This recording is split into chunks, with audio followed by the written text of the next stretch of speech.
नमस्कार प्रिय विद्यार्थियों, ये है कीर्तिमान एकेडमी ऑफिशियल यूट्यूब चैनल। प्यारे बच्चों, मैं आप लोगों के लिए समाजशास्त्र यानी समाजशास्त्र सब्जेक्ट है पीजीटी, जीडीसी, जीआईसी, केवीएस इत्यादि परीक्षाओं को देखते हुए मैं इस सब्जेक्ट को शुरू की हूँ, जिससे आप लोगों को तैयारी करने में बिल्कुल असहज ना महसूस करें। पॉइंट टू पॉइंट जहाँ से प्रश्न बनते हैं मैं उसी को इसमें प्रस्तुत कर रही हूँ टॉपिक वाइज, तो जिससे आपको पढ़ने में, तैयारी करने में कोई भी दिक्कत ना आए। आप रास्ते चलते, कहीं भी सोए बैठे, खाना खाते इसको सुन सकते हैं, समझ सकते हैं, आपकी तैयारियां, रिवीजन बराबर होता रहेगा। तो आज के टॉपिक में है समाजशास्त्र की उत्पत्ति एवं विकास। पहले इसके बारे में जानेंगे, डिस्कस करेंगे। इसके बाद पॉइंट टू पॉइंट सारे आए हुए प्रश्नों पर मैं डिस्कस करूंगी। तो चलिए पहले देखते हैं समाजशास्त्र की उत्पत्ति एवं विकास के बारे में जान लेते हैं। इसके बाद पॉइंट टू पॉइंट मैं डिस्कस आपके साथ करूंगी। तो जैसे समाजशास्त्र का उद्भव कहाँ से माना गया है और कहाँ से हुआ है, तो समाजशास्त्र की उत्पत्ति फ्रांस में हुई है। कहाँ से हुई है? फ्रांस में हुई है। इसकी उत्पत्ति में तत्कालीन जो हमारे तत्कालीन यूरोपीय समाज था उसकी बदलती परिस्थितियों के जिम्मेदार थी। उसकी बदलती परिस्थितियां ही इसकी जिम्मेदार थी। यूरोपीय समाज की बदलती परिस्थितियां ही इसकी जिम्मेदार थी समाजशास्त्र की उत्पत्ति में। यूरोपीय समाज में जो है वैज्ञानिक क्रांति, जैसे वैज्ञानिक क्रांति, वाणिज्यिक क्रांति, बौद्धिक क्रांति, औद्योगिक क्रांति और फ्रांसीसी क्रांति को समाजशास्त्र के उद्भव के लिए ही उत्तरदायी माना जाता रहा है और ये उत्तरदायी है भी। वहीं से हमारे समाजशास्त्र का उद्भव हुआ है। वैज्ञानिक क्रांति द्वारा लोगों के धार्मिक विश्वास पर चोट पहुंचाया गया, जिससे लोगों के विचारों में परिवर्तन आने लगा और परिवर्तन वहीं से होना शुरू हो गया। जैसे वाणिज्यिक क्रांति के अंतर्गत होता है, यूरोपीय देशों को नए नए उपनिवेश जो शुरू हुए, जैसे उपनिवेश में क्षेत्रवाद होता है, उपलब्ध कराए, जिससे अधिक से अधिक उत्पादन की आवश्यकता महसूस यानी बढ़ने लगी। अधिक से अधिक उत्पादन किससे? वाणिज्यिक क्रांति के क्षेत्र में। इसके लिए इंग्लैंड के किसानों ने क्या किया कि सर्वप्रथम कृषि यानी कपास की खेती करना शुरू किया। इसके पश्चात खनन के लिए किसका प्रयोग हुआ? मशीनों का प्रयोग होने लगा। खनन के क्षेत्र में मशीनों का प्रयोग किया जाने लगा। इन मशीनों के प्रयोग से अधिक इनको लाभ मिलने लगा, जिससे हमारे सामाजिक विकास का उद्भव हुआ, समाजशास्त्र के उद्भव का विकास हुआ। मशीनों का प्रयोग, इन मशीनों के प्रयोग से अधिक से अधिक हमारे समाज को लाभ होने लगा। इसका नाम क्या दिया गया? इसी का नाम ही मशीनी क्रांति। क्या नाम दिया गया इसका? मशीनी क्रांति नाम दिया गया। इसको हम मशीनी क्रांति भी कह सकते हैं। यह 1760 ईस्वी में इंग्लैंड में होने वाली मशीनी क्रांति की भयावह स्थिति को देखते हुए ब्रिटिश इतिहासकार है अर्नाल्ड टायनबी ने औद्योगिक क्रांति शब्द का प्रयोग किया। इसी को मशीनी क्रांति का नाम ही क्या है? औद्योगिक क्रांति शब्द नाम दिया। किसने दिया है? यहाँ से प्रश्न बन सकता है। अर्नाल्ड टायनबी ने औद्योगिक क्रांति शब्द का प्रयोग सर्वप्रथम किया। कब? 1760 ईस्वी में। इस क्रांति के परिणाम स्वरूप हुआ क्या कि जिस नए समाज की स्थापना हुई उसे सेंट साइमन यानी औद्योगिक समाज कहते हैं। उसे ही हम औद्योगिक समाज कहते हैं। तो ये हुआ समाजशास्त्र का उद्भव। और आइए देखते हैं इसका विकास किस तरह से हुआ। इसके विकास के बारे में देख लेते हैं। विकास कहाँ से शुरू होता है? इसका विकास होता है, समाजशास्त्र का विकास यह एक विषय के रूप में कब उभर कर आया है, कहाँ इसका जन्म हुआ है समाजशास्त्र का? तो समाजशास्त्र का जन्म कहाँ हुआ है? फ्रांस में। कब हुआ है? 1838 ईस्वी में हुआ है। अभी मैं आगे पॉइंट टू पॉइंट में आपसे डिस्कस करूंगी। पहले थोड़ा सा मैं आपके साथ ये डिस्कस करूँ समाजशास्त्र का उद्भव और विकास कैसे कैसे हुआ है। इसमें देखते हैं इसका जन्म फ्रांस में हुआ है और 1838 ईस्वी में हुआ है। और इस शब्द की रचना के कारण अगस्त काम्ट को इसका जनक माना जाता है। समाजशास्त्र शब्द का नाम किसने दिया है? तो अगस्त काम्ट को इसके बारे में इसका जनक माना जाता है। परंतु एक विषय के रूप में समाजशास्त्र के अध्ययन की शुरुआत कहाँ से होती है? तो यह अध्ययन की शुरुआत होती समाजशास्त्र विषय के रूप में तो अमेरिका के येल विश्वविद्यालय में डॉक्टर ग्राहम विलियम समनर के किसके नेतृत्व में?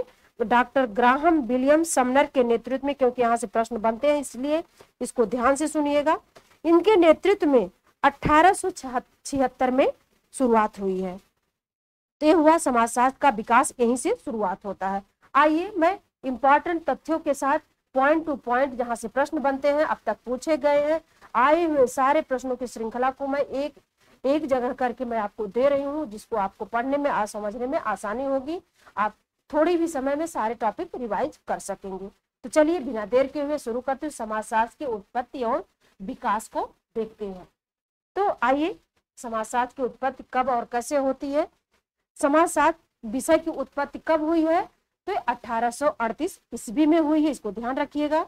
वहीं एक विशिष्ट विषय के रूप में समाजशास्त्र का विकास प्रारंभ कब से माना गया, क्योंकि प्रश्न घुमा के जब पूछता है तो समझने में दिक्कत होती है, इसलिए सारे प्रश्नों को मैं घुमा घुमा के जिस तरीके से पूछे जाते हैं उस तरह से मैंने यहाँ पॉइंट टू पॉइंट दिया है।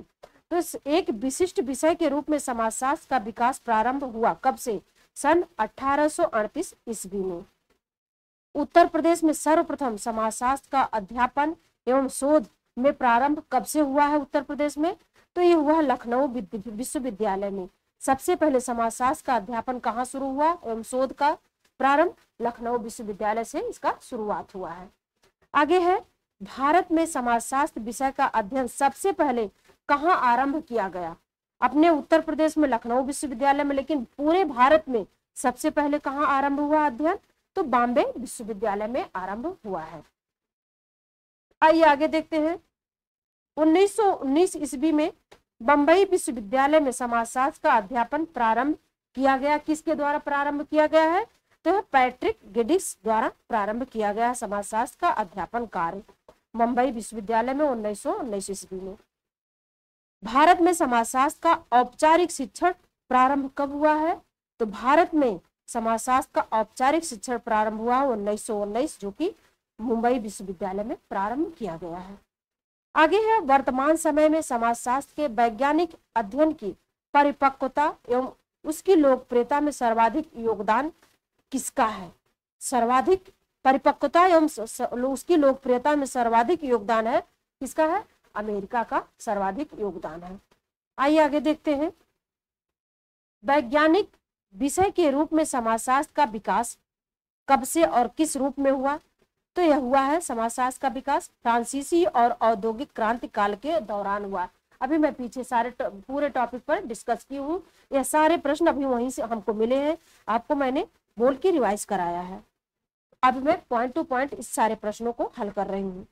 आगे है, वह महाद्वीप जहाँ समाजशास्त्र का विकास सबसे पहले हुआ, वह कौन सा महाद्वीप है, अभी मैं पीछे बता के आई हूँ, वह महाद्वीप है यूरोप में। कहाँ से, यूरोप में सबसे पहले इसका समाजशास्त्र का विकास हुआ है यूरोप में। आगे है, समाजशास्त्र को अमेरिकन साइंस कहा जाता है क्योंकि अमेरिका में हुआ था किसका विकास, तो समाजशास्त्र का सर्वाधिक विकास कहाँ हुआ था, अमेरिका में ही हुआ था।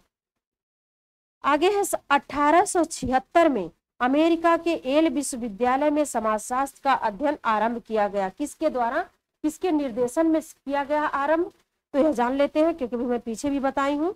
तो किसके निर्देश समाजशास्त्र का अध्ययन आरंभ किया गया, किसके निर्देशन में, येल विश्वविद्यालय में, तो जी समनर के निर्देशन में आरंभ किया गया है, जी समनर के निर्देशन में।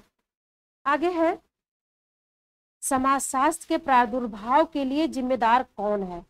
समाजशास्त्र के प्रादुर्भाव के लिए जिम्मेदार है फ्रांस की राज्य क्रांति एवं औद्योगिक क्रांति। अभी मैं पीछे सारे टॉपिक पे सारे पॉइंट पे मैंने डिस्कस किया, ये सारे प्रश्न जो आपको मैं अब बता रही हूँ वो सारे पॉइंट को मैंने पहले बता दिया है। आगे है, समाजशास्त्र का जन्म स्थान कहाँ है, तो समाजशास्त्र का जन्म स्थान फ्रांस है, फ्रांस है। समाजशास्त्र के उद्भव का प्रमुख कारक नहीं है, यानी जब आपके विकल्प दिए जाएंगे तो उसमें से कौन सा प्रमुख कारक नहीं है, यह आपको ध्यान से देखना है। तो इसमें प्रमुख कारक नहीं है, भूमंडलीकरण यानी वैश्वीकरण ही इसका समाजशास्त्र के उद्भव का प्रमुख कारक नहीं है। आगे, समाजशास्त्र के विकास का आधार क्या है, तो समाजशास्त्र के आधार विकास का आधार माना जाता है राजनीतिक दर्शन। किसको माना जाता है, राजनीतिक दर्शन को समाजशास्त्र के विकास का आधार माना गया है। आइए देखते हैं आगे, एक कथन है और कारण है, उसको स्पष्ट करना हमको। तो कथन में दिया है, समाजशास्त्र की उत्पत्ति एक विघटित समाज के काल में हुई है जिसका लक्ष्य सामाजिक विघटन के कारणों का अध्ययन और समाज में व्यवस्था को स्थापित करना था। अब आइए देखते हैं कारण में क्या दिया है। तो कारण में है समाजशास्त्र केवल उस समाज में महत्व रखता है जो समाज संकटों से भरा हो। इसमें कौन सही कौन गलत है आपको अपने से समझकर बताना है। इसमें है ए सही, परंतु आर जो है इसकी व्याख्या नहीं करता है, क्योंकि समाजशास्त्र केवल उस समाज में महत्व रखता है जो समाज संकटों से भरा हो। लेकिन ऐसा नहीं है, समाजशास्त्र पूरे समाज का महत्व रखता है। यह नहीं है कि संकटों से भरा हुआ ही समाजशास्त्र उसका महत्व रखता है, ऐसा कुछ नहीं है, क्योंकि पूरे समाज का यह महत्व रखता है। इसलिए ए सही परंतु आर गलत है। आगे देखते हैं, भारत में समाजशास्त्र के विकास की व्यवस्थित समीक्षा प्रारंभ की। किसने प्रारंभ किया है व्यवस्थित समीक्षा? तो टीकेएन उन्नीथान ने किया है। व्यवस्थित समीक्षा प्रारंभ किया टीकेएन उन्नीथान ने किया है। आगे है, समाजशास्त्र का उद्भव मूलतः दार्शनिक अभिलाषा है। तो यह कब से माना गया है, किस रूप में माना गया है, इसको देखते हैं। यह दार्शनिक अभिलाषा है तो मानवीय इतिहास की प्रगति का लेखांकन और 19वीं शताब्दी में यूरोप के सामाजिक संकट की व्याख्या करना ही दार्शनिक अभिलाषा है। किसका? समाजशास्त्र के उद्भव का मूलतः दार्शनिक अभिलाषा यही है। क्या है? मानवीय इतिहास की प्रगति का लेखांकन और 19वीं शताब्दी में यूरोप के सामाजिक संकट की व्याख्या करना। क्योंकि अभी मैं पीछे सारे टॉपिक जितना मैं डिस्कस कर रही हूँ सभी को मैंने बता दिया है, इससे सारे प्रश्न आपको समझने में आसानी होगी। आगे है, भारत में समाजशास्त्र के अभ्युदय के सामाजिक पृष्ठभूमि क्या है? तो समाजशास्त्र के अभ्युदय के सामाजिक पृष्ठभूमि है भारत में सामाजिक विचार की विरासत, ब्रिटिश शासन के आगमन पर भारत की सामाजिक आर्थिक स्थिति तथा भारतीय समाज की पश्चिमी समझ के बारे में भारतीय मनीषा की बौद्धिक प्रक्रिया ही है। भारत में समाजशास्त्र के अभ्युदय के सामाजिक पृष्ठभूमि यही रही है। इसको ध्यान दीजिएगा और याद करिएगा। आइए आगे देखते हैं। आइए आगे जान लेते हैं समाजशास्त्र का अर्थ एवं परिभाषा। समाजशास्त्र का अर्थ और परिभाषा क्या है इसको पहले देखते हैं। तो समाजशास्त्र दो शब्दों से बना हुआ शब्द कौन कौन सा है? तो सोशियस जो किस तरह का भाषा है, ये शब्द है सोशियस शब्द लैटिन भाषा से तथा लोगस शब्द ग्रीक भाषा से मिलकर बना है। समाजशास्त्र शब्द दो शब्दों से बना है, वह शब्द कौन सा है? सोशियस और लोगस। तो सोशियस शब्द लैटिन भाषा का शब्द है, वहीं लोगस जो है ग्रीक भाषा से मिलकर बना है। तो इसका शाब्दिक अर्थ क्या होता है? तो इसका शाब्दिक अर्थ होता है समाजशास्त्र या समाज का विज्ञान। ये बात ध्यान रखिएगा, यहाँ से जो मोस्ट इम्पॉर्टेंट एक पॉइंट है इसको याद रखिएगा, याद कर लीजिएगा, लिख लीजिएगा, क्योंकि इससे प्रश्न पूछा ही जाता है। चाहे जो भी परीक्षा हो समाजशास्त्र से जुड़ी हुई उसमें जरूर ये प्रश्न पूछा जाता है। जॉन स्टुअर्ट मिल ने सोशियोलॉजी के स्थान पर इथोलॉजी शब्द प्रयोग करने का सुझाव दिया और कहा कि सोशियोलॉजी दो भिन्न भाषाओं की अवैध संतान है। किसने कहा है? सोशियोलॉजी दो भिन्न भाषाओं की अवैध संतान है। ये है क्योंकि इसे कथन से पूछ लिया जाता है, कथन किसका है? तो यह शब्द जो है जॉन स्टुअर्ट मिल ने यह अपना वो दिया है। आइए आगे देखते हैं। गिडिंग्स, समनर, वार्ड, ओडम आदि ने समाजशास्त्र को समाज का अध्ययन के रूप में परिभाषित किया है। तो समाजशास्त्र को किस रूप में परिभाषित किया है? गिडिंग्स, समनर, वार्ड, ओडम ने समाजशास्त्र को समाज का अध्ययन के रूप में परिभाषित किया है। इसको याद रखिएगा। आइए आगे देखते हैं। समाजशास्त्र का विषय एवं क्षेत्र किस किस क्षेत्र में है इसको देख लेते हैं। समाजशास्त्र का विषय क्षेत्र क्या है?